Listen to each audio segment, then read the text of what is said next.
नमस्कार दोस्तों, एक बार फिर आप सबका स्वागत है हमारी यूट्यूब चैनल क्रेडिबल ब्रो में। चलिए शुरू करते हैं फिर एक नई न्यूज़ के साथ, फिर एक नए आर्टिकल के साथ, फिर एक नई लर्निंग के साथ। आप सबके सामने मैंने the Hindustan times news outlet का आर्टिकल लगा रखा है। PM Modi's wielded attack on MK Stallion in Tamil Nadu, signed off letters in English, where's Tamil's pride। कुछ और आर्टिकल्स हैं, पहले हम आर्टिकल्स वगैरह देख लेते हैं कुछ अलग अलग न्यूज़ आउटलेट के, जिससे आपको ये जो न्यूज़ है या जो ये आर्टिकल है जो कि मैं अभी आप सबके साथ डिस्कस करने वाला हूँ, इसकी आपको ऑथेंटिसिटी वगैरह का पूरी तरीके से अनुमान लग सके। देखिए, मैंने आप सबके सामने द टाइम्स ऑफ इंडिया का भी आर्टिकल लगा रखा है। आप सबको भी यहाँ नज़र आ रहा होगा कि यहाँ पे भी आपको same heading as a same article ही नज़र आएगा। Stalin insulted PM Modi, oops apology to Tamil Nadu, BJP's Annamalai slams CM for skipping Rameswaram event. तो अब एक्चुअली में हम आते हैं कि यहाँ पे हुआ क्या है, राइट। और फिर हम ये भी डिस्कस कर लेंगे कि इसका बेसिकली इम्पैक्ट क्या होगा हमारी ऑल ओवर द कंट्री के ऊपर। तो देखिए, मैं आपको ये बताऊं कि यहाँ पे हुआ ये है कि अप्रैल 6 के आसपास क्या हुआ कि जो ये पंबन ब्रिज है, आप सबको इस बारे में पता होगा आयुब। तो इसके रिलेटेड मैंने अपने यूट्यूब चैनल पे एक अपडेटेड वीडियो बनाई हुई है, जिससे आपको ये जो मैं यहाँ पे बोल रहा हूँ कि हुआ क्या है कि 6 अप्रैल के आसपास जो पीएम मोदी है वो रामेश्वरम गए और वहाँ पे उन्होंने जो नया पंबन ब्रिज है, जिसको basically India first vertical bridge भी बोला जा रहा है, वर्टिकल लिफ्ट ब्रिज, जहाँ पे क्या होगा कि जो ट्रेन वगैरह हैं उनको क्या कर लिया जाएगा, वो ब्रिज ऊपर की तरफ लिफ्ट हो सकेगा। आई होप आप इस पॉइंट को समझ पाएँ। और ये जो ब्रिज है, इस ब्रिज जो ये न्यू पंबन ब्रिज है, जिसको यहाँ पे इनॉग्रेट करने के लिए श्री पीएम मोदी पहुँचे, यहाँ पे क्या हुआ कि इसके रिलेटेड मैंने एक अपडेटेड वीडियो बनाई हुई है कि ये जो ब्रिज है ये एग्जैक्टली कहाँ पे है और इसका बेसिकली ब्रॉडर इम्पैक्ट क्या पड़ेगा वहाँ की लोकल इकोनॉमी पे या ऑल ओवर द कंट्री पे, इसका क्या इम्पैक्ट पड़ेगा। तो उसके लिए अगर आपको इस ब्रिज में एज अ इंटरेस्ट है या आप जानना चाहते हैं कि ये जो नया पंबन ब्रिज है ये किस तरीके का ब्रिज है और ये पहला वर्टिकल ब्रिज भी है, राइट। तो इस चीज़ को आप बहुत ज़्यादा ध्यान रखना, क्योंकि कई सारे कॉम्पिटिटिव एग्जाम्स में ये चीज़ें आपसे पूछी जाएंगी कि यहाँ पे फर्स्ट वर्टिकल लिफ्ट ब्रिज कहाँ पे इनॉग्रेट हुआ है, राइट, या कहाँ पे बनाया गया है या कहाँ पे वो जो हो स्टार्ट हो गया है ना। और उसको यहाँ पे क्या हुआ है, उसको जो हमारे प्राइम मिनिस्टर ऑफ इंडिया है यानी कि नरेंद्र मोदी जी, उन्होंने इसको इनॉग्रेट किया कहाँ, इन अप्रैल 6 2025, राइट। अब यहाँ पे क्या हुआ कि मैं इस आर्टिकल में वो सारी चीज़ें नहीं डिस्कस करने वाला हूँ। इस आर्टिकल में मैं बेसिकली क्या डिस्कस करने वाला हूँ आप सबके साथ मैं सिंपली एक चीज़ डिस्कस करने वाला हूँ यहाँ पे कि आप सबने देखा होगा कि यहाँ पे एक स्टेट है यानी कि तमिलनाडु, राइट। तमिलनाडु कई बार आपने देखा होगा कि यहाँ पे क्या होता है कि ये जो तमिलनाडु गवर्नमेंट है, यहाँ पे जो मेजोरिटी ऑफ द गवर्नमेंट है या लीड कर रही है जहाँ पे कोई एक पार्टी, तो वो जो पार्टी है तमिलनाडु वो है डीएमके पार्टी, और वहाँ पे लीड कर रहे हैं M K Stalin as a CM. I hope आप इस पॉइंट को समझ पाएँ, राइट। तो हुआ क्या है कि ये जो तमिलनाडु में ये जो पार्टी है डीएमके, ये और यहाँ पे जो सेंट्रल गवर्नमेंट में एनडीए, राइट, जैसे कि बीजेपी है, राइट। तो बीजेपी और यहाँ पे तमिलनाडु में जो सरकार है डीएमके, इन दोनों के बीच में क्या है, बहुत ज़्यादा दूरियां हैं या बहुत ज़्यादा यहाँ पे विचारधारा का फ़र्क है। अभी मैं आपको एक एक करके समझाऊंगा, जिसको लेके यहाँ पे पीएम मोदी ने भी कई सारी चीज़ें बोली हुई हैं, किसको, यहाँ पे एमके स्टैलिन गवर्नमेंट यानी डीएमके को। आई होप आप इस पॉइंट को समझ पाए, राइट। तो देखिए, मैं आपको बता दूँ कि यहाँ पे हुआ क्या है। हुआ ये है कि अप्रैल 6 के आसपास क्या हुआ कि हमारे जो प्राइम मिनिस्टर ऑफ इंडिया हैं ये गए थे रामेश्वरम, राइट। रामेश्वरम पड़ता है तमिलनाडु में, राइट। तो यहाँ पे जो तमिलनाडु में ये गए और वहाँ पे क्या हुआ कि वहाँ पे जाते वक्त ऐसा इन्होंने क्या किया, पंबन ब्रिज को इनॉग्रेट किया या वहाँ पे उद्घाटन वगैरह किया पंबन ब्रिज का, नए पंबन ब्रिज का, जो कि अभी बनाया गया है। और उसके बाद ये तमिलनाडु में ऐसा स्पीच वगैरह देने लगे। तो इन्होंने बेसिकली कुछ चीज़ों का यहाँ पे जिक्र किया, जैसे कि नरेंद्र मोदी ने बोला कि यहाँ पे जो तमिलनाडु में एज अ लीडरशिप है, यानी कि वो बेसिकली इनडायरेक्टली तौर पे बात कर रहे थे यहाँ पे एमके स्टैलिन गवर्नमेंट की, यानी डीएमके पार्टी की। आई होप आप इस पॉइंट को समझ पाएँ, राइट। तो यहाँ पे वो उन्होंने इनडायरेक्टली तौर पे यहाँ पे ये बोला कि यहाँ पे मुझे कई सारे लेटर्स वगैरह आते हैं, कहाँ से, तमिलनाडु की मिनिस्टर से या तमिलनाडु गवर्नमेंट से। आई होप आप इस पॉइंट को समझ पाएँ, तमिलनाडु लीडर्स से। तो इन्हें जो पीएम मोदी को ये कई सारे यहाँ पे लेटर्स वगैरह आते हैं। तो ये जो लेटर्स हैं, ये लेटर्स में क्या है कि जो डीएमके गवर्नमेंट है वो ज़्यादातर क्या है, वो ज़्यादातर उनका जो ऐसा मुद्दा लगा रहता है या उनका मुद्दा है कि वो क्या तमिल लैंग्वेज को बहुत ज़्यादा सपोर्ट करते हैं इन तमिलनाडु, राइट। वो बहुत ज़्यादा प्रोटेक्शनिज्म की तरफ भी बढ़ते हैं कि कहीं और कोई अदर लैंग्वेज जैसे हमारी हिंदी हो गई, राइट, तो वो कहीं तमिलनाडु में इम्पोज ना कर दी जाए सेंट्रल गवर्नमेंट के थ्रू। आई होप ये जो पॉइंट है, अभी मैं जो आर्टिकल अभी ये आगे जो आपसे चीज़ें डिस्कस करने वाला हूँ, इन चीज़ों में ये पॉइंट आपको मदद करेगा चीज़ों को अंडरस्टैंड करने में। आई होप आप इस पॉइंट को समझ पाएँ, राइट। और ये जो डीएम की गवर्नमेंट है, तो यहाँ पे क्या प्राइम मिनिस्टर ने बोला स्पीच में, उन्होंने ये बोला कि मुझे कई सारे यहाँ पे लेटर्स वगैरह आते रहते हैं तमिलनाडु लीडर्स से, तमिलनाडु गवर्नमेंट की तरफ से या कई सारे मिनिस्टर्स की तरफ से, राइट। तो यहाँ पे जब वो लेटर्स को पढ़ते हैं, राइट, तो वहाँ पे जो लेटर होता है वो ज़्यादातर इंग्लिश में ही लिखा होता है, यानी कि इंग्लिश में ही ज़्यादातर लेटर लिखा होता है। और यहाँ पे जो कई सारे लीडर्स हैं या कई सारे मिनिस्टर हैं, इनफैक्ट यहाँ पे एम के स्टैलिन को भी उन्होंने इसमें लिया और उन्होंने ये बोला कि यहाँ पे जो डीएम की गवर्नमेंट है या जो वहाँ पे करंट गवर्नमेंट है इन तमिलनाडु, जिसको एम के स्टैलिन चला रहे हैं एज अ लीडरशिप में, एम के स्टैलिन की डीएम की गवर्नमेंट इन तमिलनाडु फॉर्म हुई है, राइट। या वो पूरी तरीके से क्या कर रही है, वहाँ पे अभी क्या कर रही है,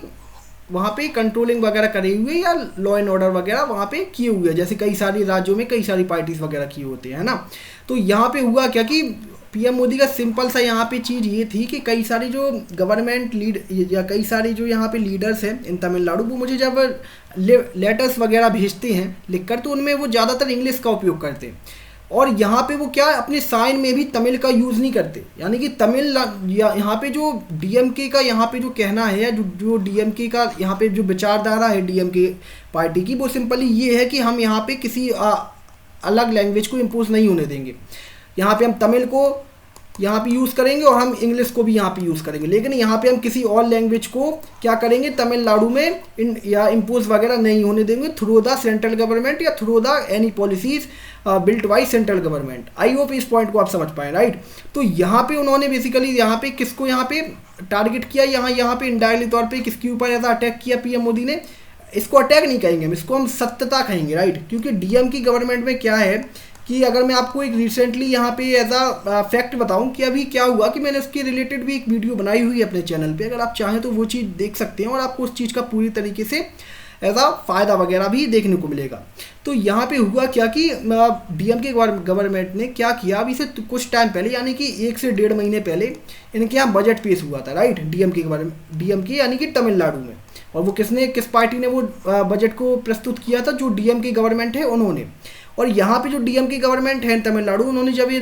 बजट को 2025 बजट को यहाँ पे प्रस्तुत किया, तो इन्होंने क्या किया कि उसके पहले कई सारे यहाँ पे क्या होता है आर्टिकल्स वगैरह होते हैं या थीम्स वगैरह इंट्रोड्यूस हो जाते हैं। तो इन्होंने क्या किया, रुपी सिंबल जो था उसको हटाकर इन्होंने एक तमिल सिंबल को ऐसा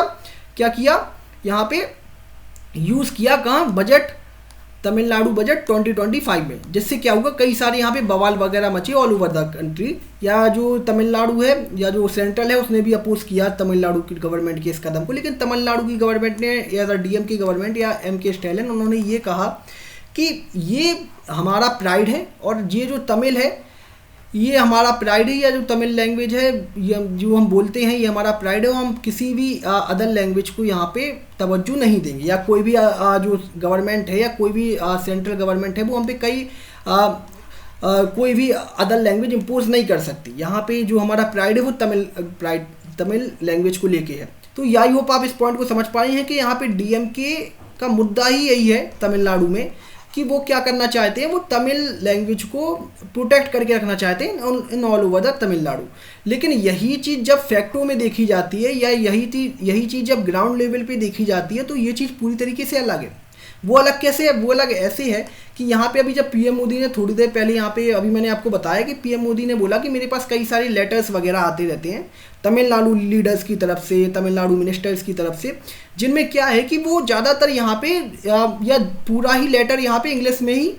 लिखा हुआ होता है, और यहाँ तक कि वो साइन भी यहाँ पे इंग्लिश में ही करते हैं। और इनफैक्ट जो एम के स्टैलिन है वो भी यहाँ पे जो सिग्नेचर वगैरह करते हैं अपना, वो इंग्लिश लैंग्वेज में ही ले करते हैं। तो यहाँ पे बेसिकली पीएम मोदी का एक सवाल है कि जब आप यहाँ पे तमिल लैंग्वेज को इतना ज़्यादा प्राइड मानते हो या इतना ज़्यादा इसके पीछे प्रोटेक्टेड हो इन तमिलनाडु, तो आपको जो साइन वगैरह है, इनफैक्ट साइन तो तमिल में करना चाहिए, राइट। जिससे क्या होगा कि आपकी जो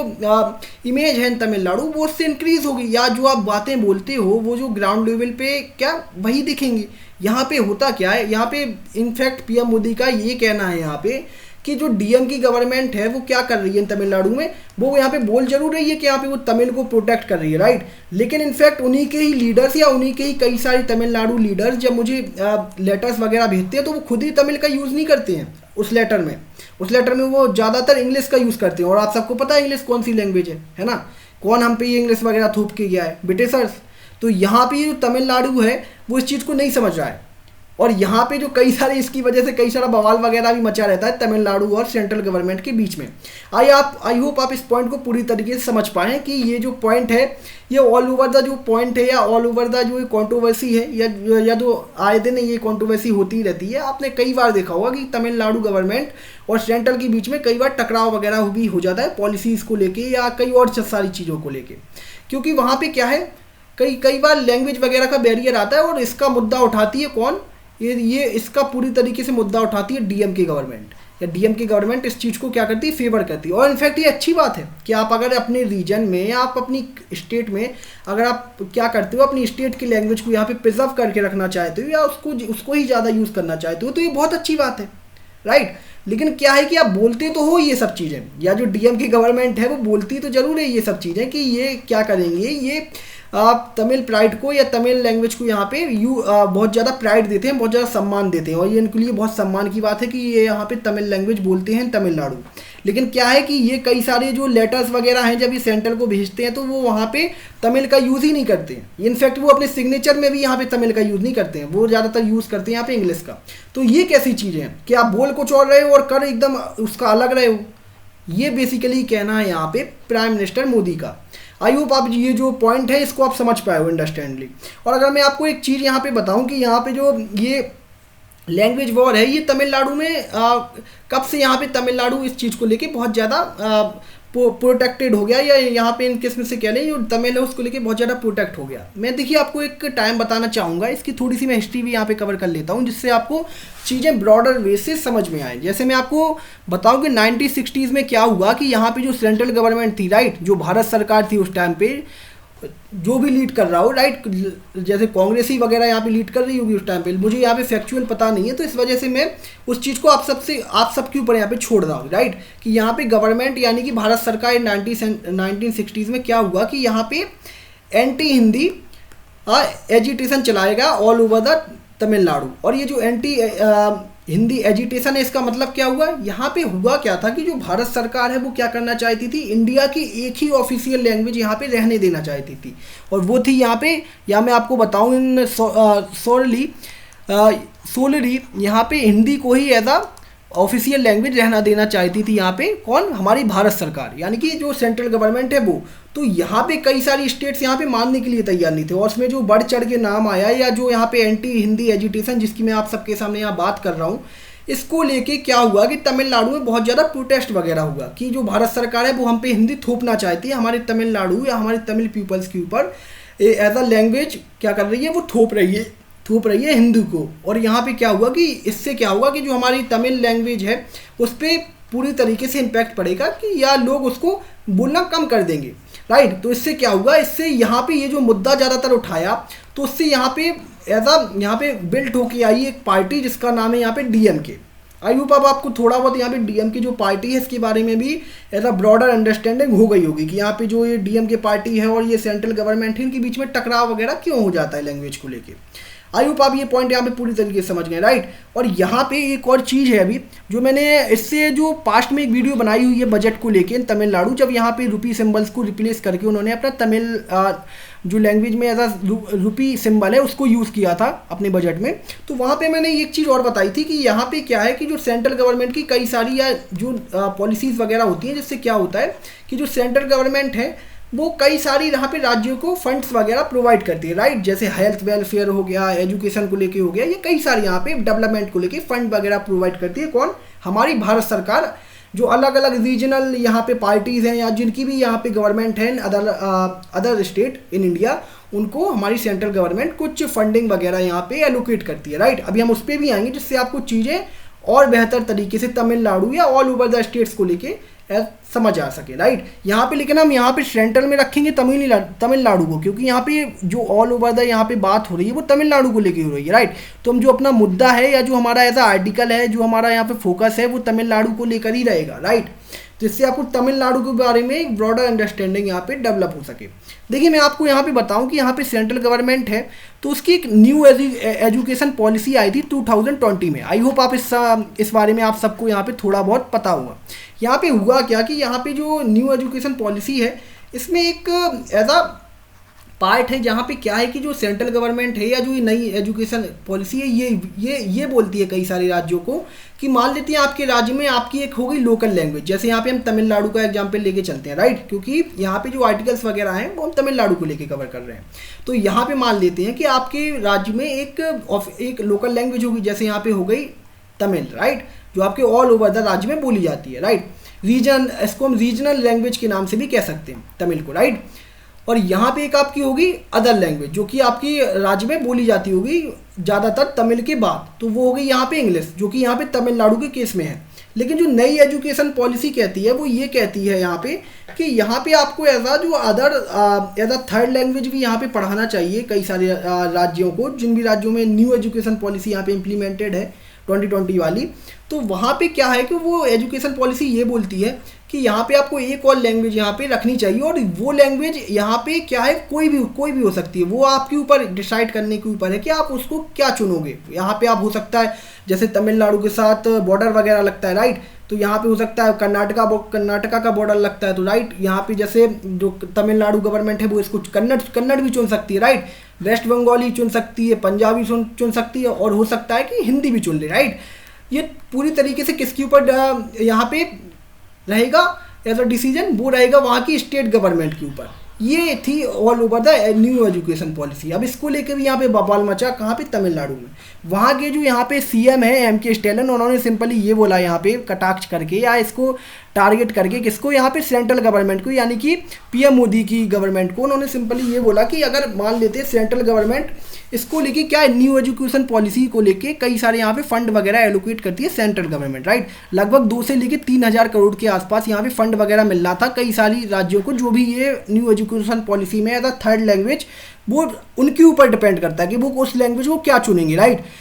लेकिन उनको क्या, जैसे उनकी एक लोकल लैंग्वेज हो गई और एक उनकी इंग्लिश हो गई और एक और आप अदर कोई लैंग्वेज चुनो या पढ़ाओ अपने ऑल ओवर द स्टेट। जिससे क्या होगा कि आपकी जो स्टेट्स में यूथ है उसको क्या होगा कि अगर वो बाहर जाएगा तो उसको एक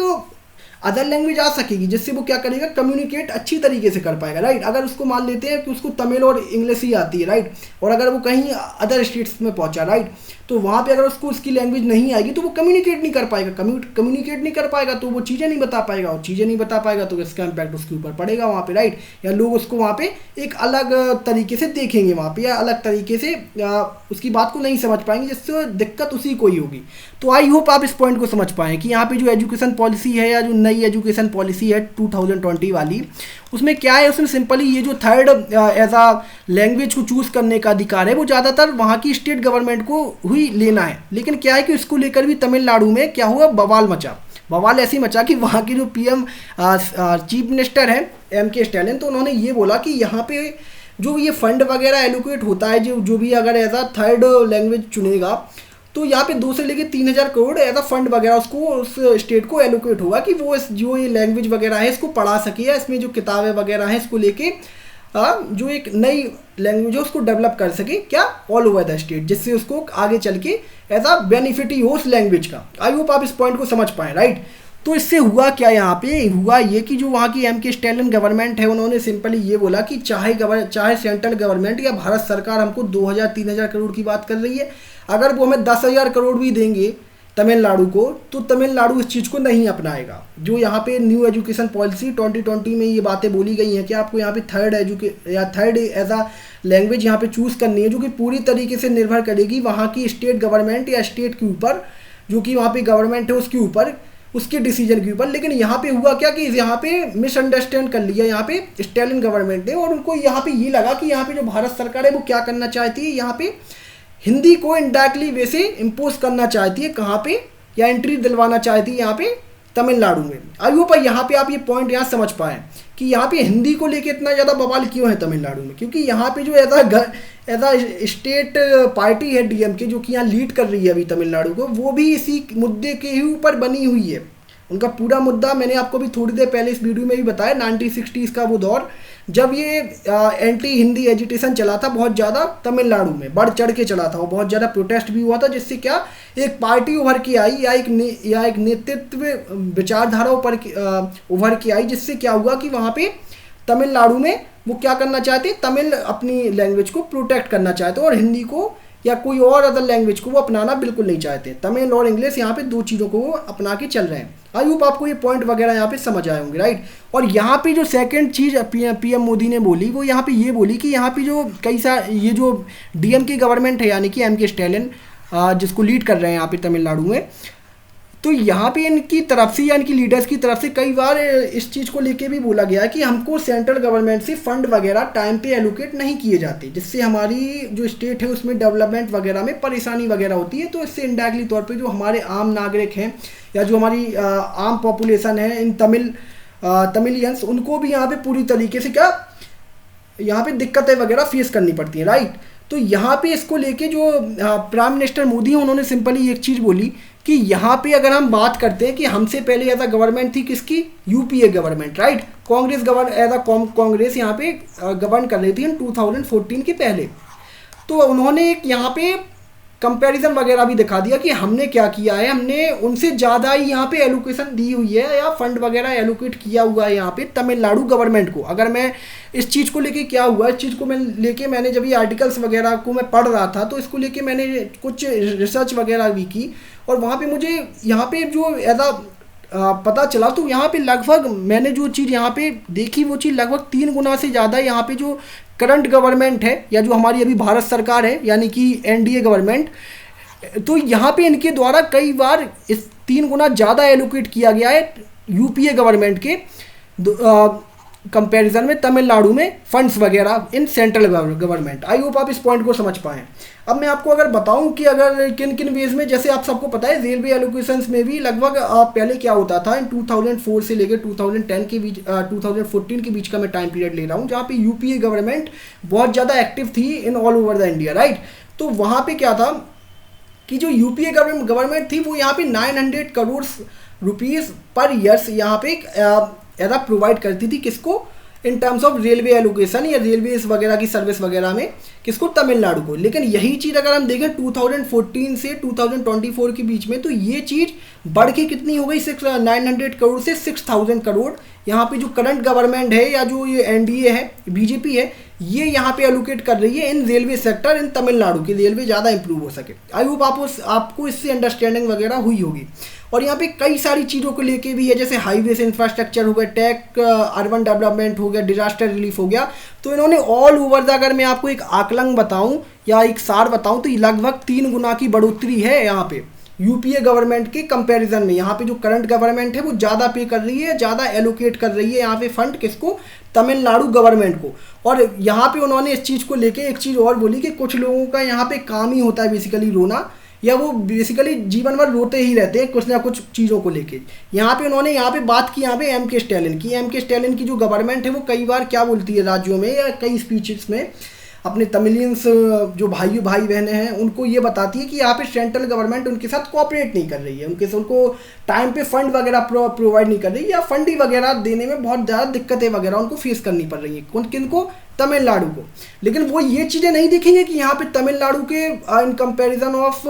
जो पिछली सरकार थी या कांग्रेस सरकार थी वो उनको कितना प्रोवाइड कर रही थी, और यहाँ पे जो नई सरकार आई है या जो बीजेपी लेड गवर्नमेंट है अभी एनडीए अलायंस, वो यहाँ पे कितना ज़्यादा प्रोवाइड कर रहे हैं यहाँ पे फंड वगैरह इन तमिलनाडु। ये बेसिकली चीज़ें देखनी चाहिए वहाँ के आम लोकल्स को, या जो पढ़े लिखे लोग हैं उनको इस चीज़ को देखना चाहिए, या नहीं भी पढ़े लिखे हैं, जो पढ़े लिखे हैं उनको इन चीज़ों को बताना चाहिए, क्योंकि एज अ न्यूट्रल पर्सपेक्टिव आप सच बातों को तो रखो,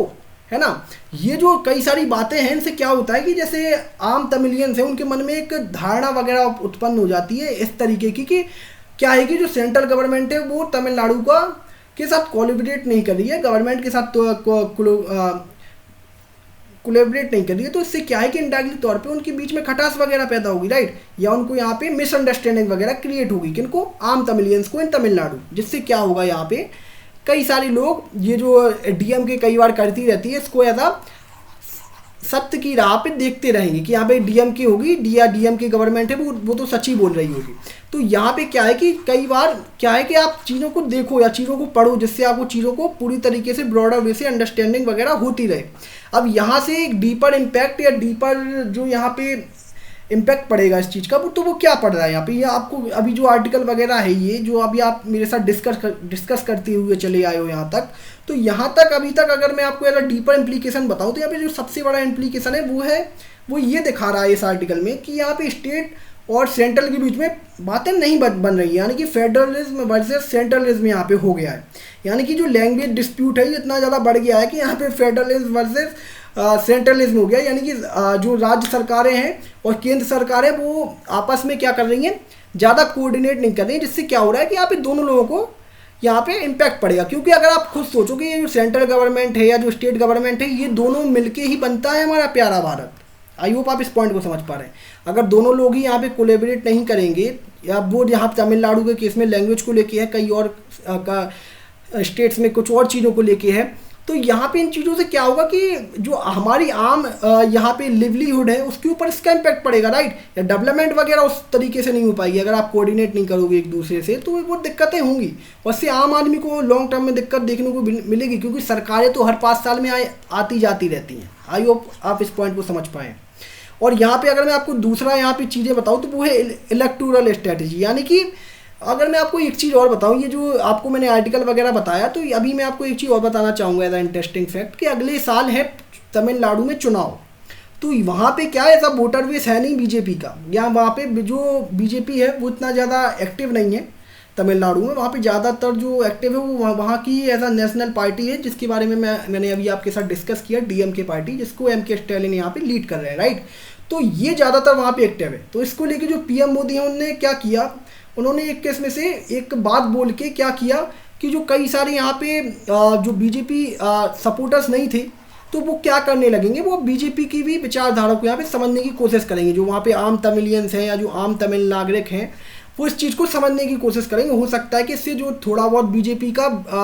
वहाँ पे बेस वगैरह है वो क्रिएट हो सके आगे चल के। तो ये एज आ स्ट्रेटजी भी देखी जा रही है कई सारे जो यहाँ पे पॉलिटिकल पार्टीज़ हैं उनके थ्रू, या उनके एज आ जो उनका मैंने यहाँ पे पॉइंट ऑफ व्यू सुना, तो उनकी तरफ से ये सारी चीज़ें भी बोली जा रही हैं कि यहाँ पे पीएम मोदी ने क्या किया है, ये चीज़ें बोल के जो यहाँ पे बीजेपी का बेस नहीं है तमिलनाडु में, इसको भी यहाँ पे जनरेट वगैरह करने की कोशिश की है या डेवलप वगैरह करने की कोशिश की है, क्योंकि अगले साल है वहाँ पे चुनाव। आई होप आप इस पॉइंट को समझ पाए, राइट। और यहाँ पे जो वहाँ पे तमिलनाडु में एज अ चीफ है ऑफ बीजेपी के अन्नामलाई, तो ये जो अन्नामलाई हैं इनको क्या है कि इनके ऊपर भी कई सारी चीज़ें हैं, या यहाँ पे जो बीजेपी कई बार यहाँ पे प्रोटेस्ट वगैरह कर रही है। अभी इस चीज़ को लेकर भी मैं बताऊंगा कि यहाँ पे जो के अन्नामलाई है, यानी कि जो बीजेपी के चीफ हैं इन तमिलनाडु, उन्होंने एमके स्टैलिन के ऊपर सीधे तरीके से ये बोला कि यहाँ पे जो पीएम मोदी हैं जब भी रामेश्वरम पहुँचे यहाँ पे न्यू पंबन ब्रिज को इनॉग्रेट करने के लिए, तो जो एमके स्टैलिन है उनको आना था इस इनॉग्रेशन में, या जो ये यहाँ पे ये उद्घाटन वगैरह इस समारोह में आना था एमके स्टैलिन को, लेकिन वो नहीं पहुँचे। जिससे क्या हुआ कि जो वहाँ के बीजेपी चीफ हैं वो इससे नाराज़ हुए और उन्होंने इस चीज़ को मीडिया के सामने इस तरीके से प्रस्तुत किया। उन्होंने सिंपली ये बोला कि ये पूरी तरीके से क्या है, जो एमके गवर्नमेंट है या जो एमके डीएमके गवर्नमेंट है उसने क्या किया है, इनडायरेक्टली तौर पे या डायरेक्टली ही पीएम मोदी का यहाँ पे अपमान किया है। क्योंकि यहाँ पे उनको होना था या वो आने ही वाले थे, उनका यहाँ पे शेड्यूल था, लेकिन वो आए नहीं किसी और रीजन की वजह से। अब मुझे नहीं पता कि वो रीजन्स क्या है, हो सकता है वो रीजन किसी भी और तरीके से हो, राइट। यहाँ पे हो सकता है जो एमके स्टैलिन है वो कुछ और चीज़ों में यहाँ पे फंस गए हों या कुछ और चीज़ें यहाँ पे देखने लगे हों, जिससे वो इस जो ये समारोह है या जो इनॉग्रेशन है न्यू पेम्बन ब्रिज का, इसको इनॉग्रेट वगैरह नहीं कर पाए। आई होप आप इस पॉइंट को समझ पाएँ। और यहाँ पे जो अगली साल है वो है चुनाव कहाँ, तमिलनाडु में। तो यहाँ पे जो बीजेपी है वो वहाँ पे जो एज अ पोजीशन है इन तमिलनाडु, उसके साथ अलायंस करने की सोच रही है कि वहाँ पे क्या हो सके, बीजेपी की कुछ सीट्स वगैरह आ सके और बीजेपी वहाँ पे एज अ सरकार वगैरह बना सके आने वाले सालों में। आई होप आप इस पॉइंट को समझ पाएँ। और इसी के साथ अब मैं आप सबसे पूछना चाहूँगा कि ये जो आर्टिकल वगैरह है, आप सबको ये चीज़ें जो मैं मेरी तरफ से बताई गई हैं, अगर आपको ऐसा ये थोड़ा बायस वगैरह लग रही हैं तो मैं इसके लिए माफ़ी चाहूँगा, लेकिन मैंने आपको सारी चीज़ें यहाँ पे न्यूट्रल पर्सपेक्टिव से बताई हैं। डीएमके को लेके भी न्यूट्रल पर्सपेक्टिव से बताई हैं और सेंट्रल गवर्नमेंट को लेके भी न्यूट्रल पर्सपेक्टिव से बताई हैं, इस तरीके से, क्योंकि जो डीएमके गवर्नमेंट है उनका और अगर सेंट्रल गवर्नमेंट का पंगा इसी तरीके से चलेगा तो इससे क्या होगा, वहाँ के जो आम तमिलियंस हैं उनके ऊपर इसका इम्पैक्ट पड़ेगा, राइट। क्योंकि मैंने अभी आपको पहले भी बताया, सरकार तो 5 साल बाद आके चली जाएगी,